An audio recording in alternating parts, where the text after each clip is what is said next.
Happy New Year! I'm Becky Jones, Public Relations Director for the City of Gatlinburg Department of Tourism, and I'm here with two of the leading men who play a huge role in the pyrotechnic show, known simply as Gatlinburg's Fireworks Show. I've got Greg Smith, lead technician with Pyrotechnico out of Newcastle, Pennsylvania, and Bruce Walensky from Montgomery, Alabama, who is one of the owners of the company. Welcome, gentlemen. Welcome. Can you tell us a little bit about the show, Greg? I know it's a 6.5-minute show, and just give us kind of a scenario of what events are going to take place on New Year's Eve.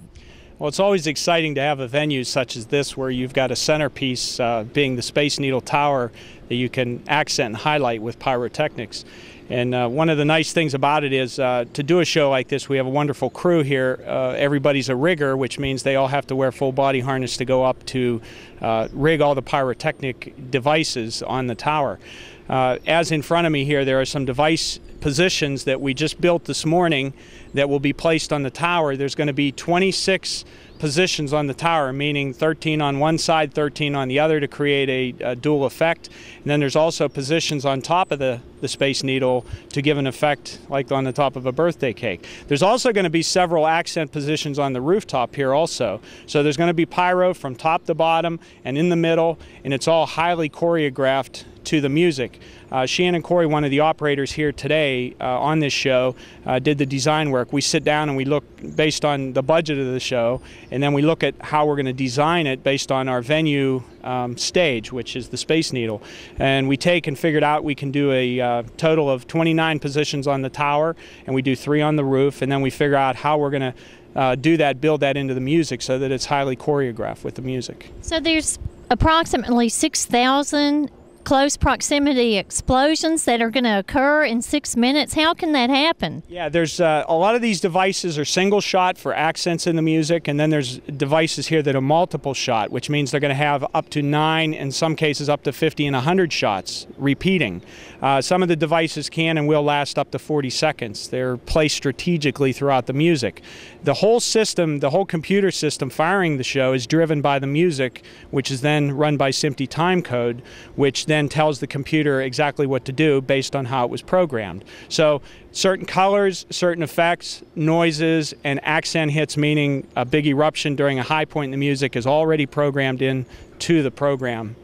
So I think you're going to need your shades on New Year's Eve, folks. I've also got Bruce here from Montgomery, Alabama, and he's in love with Gatlinburg and with East Tennessee. Huge fan of the area. You did this show a couple of years ago, I believe, Pyrotechnico. Can you tell us about what it's like for the viewer, for the person standing out in the streets watching the show, and for those folks who are in chalets on the mountaintops and at parties like the Park Vista and Aquarium? What kind of show are you going to put on this year? Hopefully we'll knock them dead with a very exciting show shot from both the sides of the towers, as Greg was saying, the top of the tower, and from rooftop. We started this program for the 1999 Millennium Celebration. We're very happy to be back again, and as you said, I love East Tennessee. It's one of my favorite places in the country, and I do see a lot of the country. I know Bruce was telling me earlier that he used to come here, shall we say, 50s, 60s, and when Gatlinburg was just a one street only little town here in the Smoky Mountains, and you looked for some place to eat and there wasn't a thing open in the fall of the year. So things have changed a lot. Tremendous changes in Gatlinburg, and I think for the better. You've got a great community here, great support from the city. Wonderful operation. We love to work with the people in the city of Gatlinburg. Everyone is very cooperative, and we look forward to this year very much. Well, we appreciate you, Bruce, for coming all the way. So the colors, are you doing anything patriotic, since we are involved in conflict and we have men and women in the armed forces? Is there any surprises? Or do you want to keep those secret? Well, I can basically tell you, yeah, patriotism is in the tops of our minds, so there will be a nice segment in the show toward patriotism and all our hardworking men and women over fighting for freedom.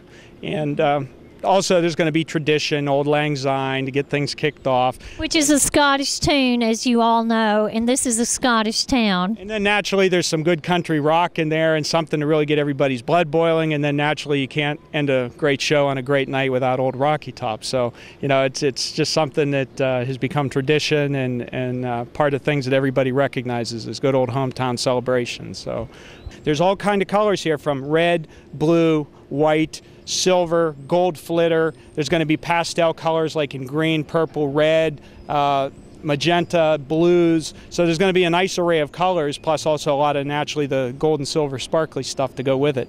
And it's all computerized. It's all done by the computer program. And the number one thing, it's all safe. Can you tell us about the safety issues involved with pyrotechnics as opposed to the old traditional fireworks? It's all, can you kind of give us some background on pyrotechnics and what that means? Well, where pyrotechnics has evolved in the last 10 years especially is from the traditional aerial show with shells, which ranged in size from 2-inch in diameter up to 12 and 16-inch shells, which you need a lot of space and a lot of distance. It's evolved to this type of pyrotechnics, which gives us the ability to have a lot less debris, not totally debris-less. The kind of type of debris that we generate from this is like a confetti type of debris, which is generally non-hot by the time it gets to the ground.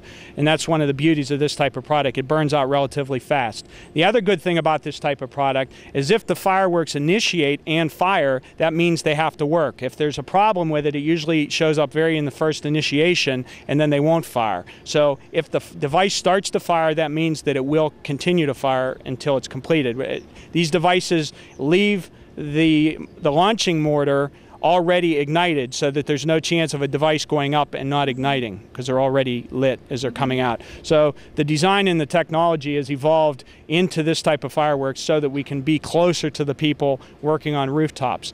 There's only one thing you always have to remember, though. The only thing consistent about pyrotechnics is that it is not. Everything that we do use always has the ability to malfunction, but we build in safety elements to try and compensate for that. And then again, it's all in the show setup, quality of the product, and the weather conditions. If the weather conditions are a problem with high winds or precipitation or winds going in the wrong direction, that can and will be an issue with fireworks shows. That's one of our biggest concerns in this show is wind direction. If we have improper wind direction, unfortunately we wouldn't be able to shoot the show. We've always been very lucky, but that's our main concern. The eve of New Year's Eve is to make sure that the weather and the wind are cooperating with us. Rain isn't a problem, snow isn't a problem, wind is a major problem. Well, I can tell you, with this light jacket I have on and your sweater, I think we couldn't ask for better weather for New Year's Eve. I'm just thrilled to be here with you, and I can't wait to see what evolves. And thank you both. Thank you. Bye-bye. Bye-bye. I'm here with Chief Gary West of the Gatlinburg Fire Department. Chief West, how many people will you have here to protect our safety on New Year's Eve? Well, we'll all be here protecting the people of Gatlinburg that night. All of our staff will be working, and including the off-duty people. We'll all be here helping. So you'll have your entire team of firefighters? Yes, the Gatlinburg Fire Department, unless someone's out of town or something, they'll all be here helping with the fireworks show and making sure everything goes safe at night. Can you paint a picture of what it's like to see 30 to 40,000 people on the street here in front of the Space Needle? It's like, I've heard it's like a sea of people. What's that like?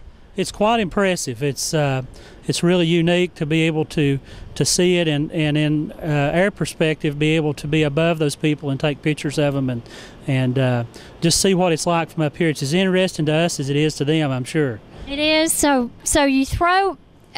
Safety is the number one concern, of course, but we also have a lot of fun on New Year's Eve. Tell us about like the beach balls and the beads and that sort of thing. There's a lot of crowd interaction. What do you do? What do the firefighters get involved with on that night? Well, our main purpose is to be here for the safety of the people, and we generally have a lot of medical calls during that time. You have that many people here together and that many people close together. We typically have quite a few medical calls. So our people are busy with that. We also have crews that are watching out after the safety of the fireworks and just making sure everything's good. So it's a fun night for everyone. Yes, it is. It's a fun night for everyone, and our goal is to make sure that everyone is safe and that everyone comes here safe and leaves safe. What do you think that will help those in the crowd prepare? Dress warmly, keep enough space around you so that if something should happen, you're not enveloped by the crowd. I can't imagine 30 to 40,000 people. So could you perhaps tell us about that? Well, you can imagine people shoulder to shoulder, thousands of people just standing side by side. The big thing is that that people respect each other and that we don't have pushing and shoving and things like that.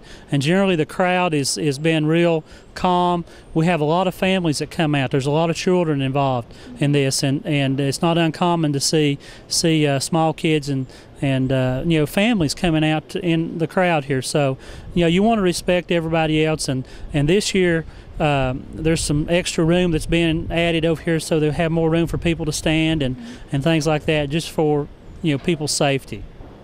Well, I'm excited. I haven't seen the fireworks show in Gatlinburg yet. I've heard it's spectacular, and it comforts me to know that there's a lot of thought given to the safety and security of the people who do come to Gatlinburg for that night. And I'm glad to know that your team is with us on New Year's Eve. Thank you, Gary. Thank you, Becky.